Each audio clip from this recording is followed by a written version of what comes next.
नमस्कार। नमस्कार। अच्छा, आज का जो टॉपिक है वो लिबरेटिंग है। यदि हमको पता चल जाए कि हम बंधे हुए कहाँ हैं। जैसे अभी मैं आपको देख रहा हूँ, I am looking at you without any what do you call thing in between. So therefore I am able to see you the way you are. अभी अगर मैं एक हरे रंग का शीशा ले आऊं और उस हरे रंग के शीशे के थ्रू आपको देखूं तो आपका सब कुछ हरा हरा ही दिखेगा। काले बाल भी हरे ही दिखेंगे और ये जो कपड़े भी हैं ये भी हरे ही दिखेंगे। Everything will be green. अगर मैं नीला हटा के ब्लू वाला लगा लूं, हाँ हरा हटा के नीला लगा लूं तो एकदम से आप नीली नीली दिख जाएंगी। सो सिमिलरली जब मुझे आपको दूसरे रूप में देखना है तो मैं लाल लगा लूंगा तो सब कुछ लाल लाल लाल लाल दिखेगा, एटसेट्रा।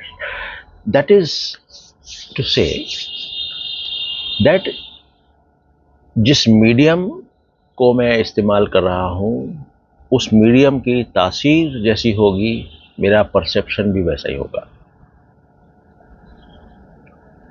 पहली बात। दूसरा, यदि मैं मीडियम लगा के देखूंगा, कोई भी मीडियम, चाहे मैं ट्रांसपेरेंट अगर ग्लास भी लगा रहा हूं तब भी there is something in between,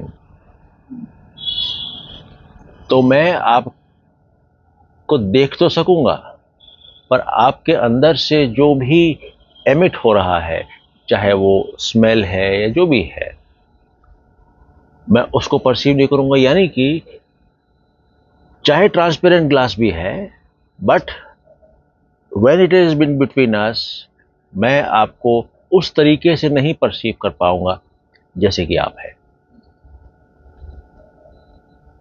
है ना। तासीर लेस ग्लास भी ले ले तब भी वो ग्लास तो है ही है। Something is obstructing the true perception. Now इससे एक चीज हमको पता चलती है और वो है कि the moment we involve the mind, जैसे ही माइंड इन्वॉल्व हुआ, यानी कि मैं पैदा हो गया, तो हम देखेंगे कि कर्ता भी पैदा हो गया। देखने वाला कर्ता, एक्सपीरियंस करने वाला भी हो गया, एक्सपीरियंस भी पैदा हो गया। और मजे की बात है कि विटनेस करने वाला भी पैदा हो गया, विटनेस, दृष्टा भी पैदा हो गया। This this is not written in the क्या कहते हैं योग वैशिष्ट, पर दृष्टा भी पैदा हो जाएगा, मेडिटेट करने वाला मेडिटेटर भी पैदा हो जाएगा और फिर वो कहेगा कि मैं करता हूँ, मैं भोगता हूँ, मैं मेडिटेटर हूँ, मैं दृष्टा हूँ, वगैरह वगैरह। सो ये जो मैं फलाना फलाना हूँ बोलने वाला is the mind. Now you renounce the mind, you leave the mind. हमारे बीच में से वो शीशा हट गया। अब क्या हुआ? अब मैं आपको वैसे ही देख पा रहा हूँ, वैसे ही महसूस कर पा रहा हूँ।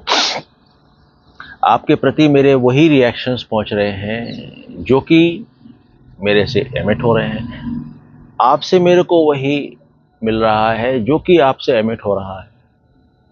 यदि आप सूरज हैं तो आपके ऊर्जा की संपूर्ण शक्ति और संपूर्ण गुण मेरे को वैसे ही मिल रहे हैं जैसे कि आपके पास है, कोई मॉडिफिकेशन नहीं। So this is what we can say कि एक आर्टिफिशियलिटी ले आता है। क्या? शीशा, ये माइंड। यदि इस बात को समझ के हमने उस शीशे को छोड़ दिया या उस माइंड को छोड़ दिया, तो हम या तो महाकर्ता हो गए, या महाभोक्ता हो गए, या महात्यागी हो गए। इधर महाकर्ता, भोक्ता और महात्यागी। Now this is what we will be talking today in our episode. अब महाकर्ता के बारे में क्या बोलते हैं, इस चीज को हम ध्यान रखें। शीशा बीच में से हट रहा है, बिटवीन, है ना। This has to be remembered throughout this episode. अब हम देखते हैं, जो महाकर्ता है वो, उसके अंदर किसी प्रकार का कोई डाउट नहीं है। क्यों? क्योंकि डाउट पैदा करने वाला जो बीच में शीशा हो सकता था वो है ही नहीं, तो डाउट कैसे होगा? There is no doubt, doubt is mind. अच्छा, फिर अगर डाउट नहीं है तो क्या होगा कि हर उस नेचुरल स्थिति में उसके जो एक्शंस होंगे वो भी अप्रोप्रिएट होंगे, उपयुक्त होंगे। नहीं, दैट इज टू से कि there will be spontaneity. Since there is no mind, spontaneity रहेगी। और जैसे इसका एक एग्जाम्पल हम ये देख सकते हैं कि जैसे अर्जुन ने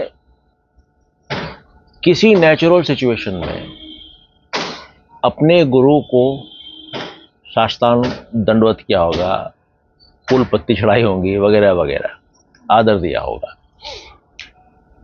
उस सिचुएशन में जो नेचुरली अराइज हुई, पर बाद में जब कोई सिचुएशन उसको नेचुरली अराइज की हुई मिली तो उसका स्पॉन्टेनियस एक्शन था युद्ध कर। उसी गुरु के साथ उसने युद्ध भी किया।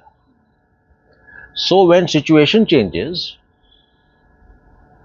The action changes, that is called appropriate action. उस वक्त वो अप्रोप्रिएट है तो उसने वो किया। अच्छा, जब वो वही अप्रोप्रिएट एक्शन कर रहा है तो उसके मन में क्या नहीं चल रहा है कि मन तो है ही नहीं, mind is not being involved. तो माइंड जब इन्वॉल्व नहीं हो रहा है तो उसके अंदर क्या सही है, क्या राइट है, क्या रॉन्ग है, क्या धर्म है, क्या अधर्म है, ये डाउट राइज ही नहीं होगा, क्योंकि वो वही काम कर रहा है जो उस सिचुएशन में उपयुक्त है। ठीक है, जब ऐसा होगा तब उसको इस माइंड के जो भी गुण हैं उनका भी सामना नहीं करना पड़ेगा। गुण क्या है? Likes, dislikes. इसके साथ आप एक और चीज जोड़ लीजिए, पछतावा। क्यों? क्योंकि वो जो क्या कहते हैं, धर्म अधर्म और राइट रॉन्ग वाला जो काम था उसको तो साइड ही कर दिया। So there is no repentance also. सफलता और फेलियर, ये भी नहीं होगा, क्योंकि ये भी माइंड ही डिटरमाइन कर रहा है। देयर इज नो सफलता and there is no failure. Alternatively everything is सफलता and everything is failure also, the way you see it. फिर ना ईगो सेंस होगी और ना ही जेलेसी होगी, ये भी माइंड के ही गुण है, तो वो तो है ही नहीं। अच्छा, जब ऐसा होगा तो फिर अब माइंड तो काम आ ही नहीं रहा, तो mind is in state of pure silence. Pure silence means purity, means no thoughts. No thoughts मतलब ये जितने भी थे हमने अभी वर्णन किया वो नहीं होंगे।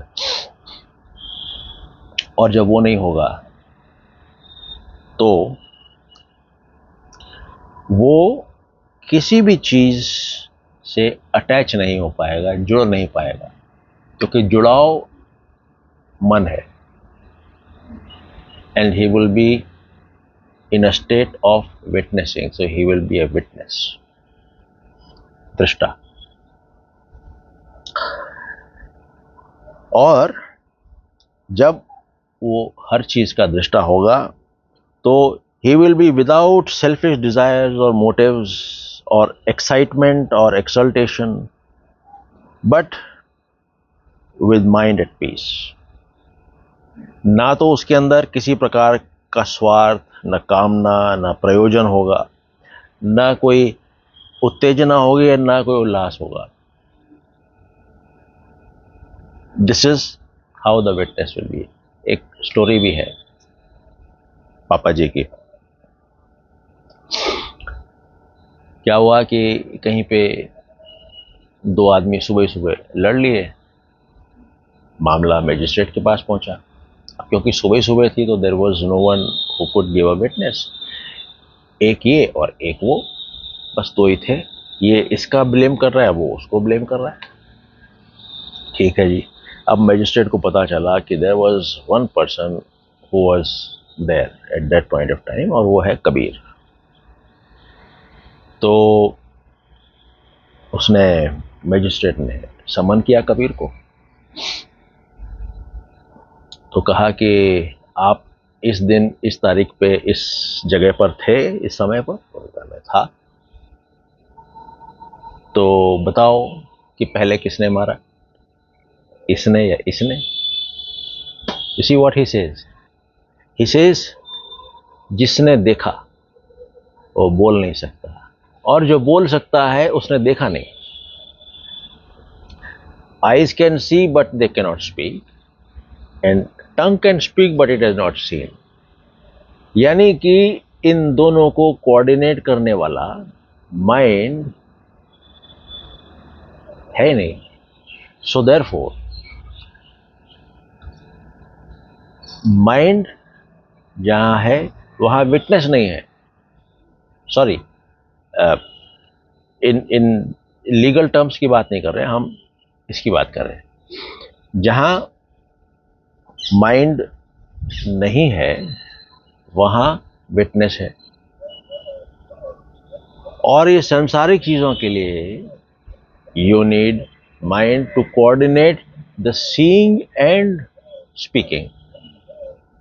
So in legal terms, this is a witness who can speak also, who has a mind also. Because witness का मतलब ये हुआ कि वो सिर्फ वहाँ है, कोई भी प्रतिक्रिया या कोई भी क्रिया उसके अंदर, उसके माइंड में किसी भी थॉट का जन्म नहीं होने देती। This is what it means. जहाँ थॉट हुआ तो मतलब सोचने वाला हुआ, विटनेस हुआ, विटनेसर हुआ। I am witnessing, I am witnessing means mind. So he is a witness of everything, that's all. कोई एक्शन उसके माइंड में किसी प्रकार की कोई प्रतिक्रिया पैदा ही नहीं कर रहा। अच्छा, जब ऐसा है तो he will be indifferent to all that is happening. Indifferent means चाहे जो भी हो रहा है, चाहे जैसा भी हो रहा है, इट इज समथिंग लाइक, मान लीजिए क्रिकेट मैच हो रहा है, you like cricket, you are from India, आपकी एलिजियंस इंडिया के प्रति है और इंडिया के मान लीजिए कोई फ्रेंड्स वगैरह है उनके प्रति है। पर मान लीजिए दो ऐसे देश आपस में क्रिकेट फील्ड पे हैं जिनका आपसे कोई लेन देन नहीं है, तो आप सिर्फ देख रहे हैं, सिर्फ देख रहे हैं, और उस वो जो मैच है उसको एक्सपीरियंस कर रहे हैं without any biases or without any say action of the mind. ठीक है, तो अगर आप किसी प्रकार का माइंड में एक्शन पैदा नहीं कर रहे हैं, so that means it is a state of equanimity. Situation चाहे कुछ भी हो, जीते कोई भी हारे कोई भी, it doesn't matter to you. This is what is महाकर्ता. You are doing an action divide of mind, and therefore जो भी उस माइंड के कारण जो भी सिचुएशंस पैदा होती हैं, उस सिचुएशन से आप दूर हैं. क्यों? क्योंकि there is no mind. So आज हम इसको इतना ही देखते हैं. देयर विल बी वन महाकर्ता तो हमने देख लिया, अब महाभोक्ता और महात्यागी, this we will see in the next episode. Thank you.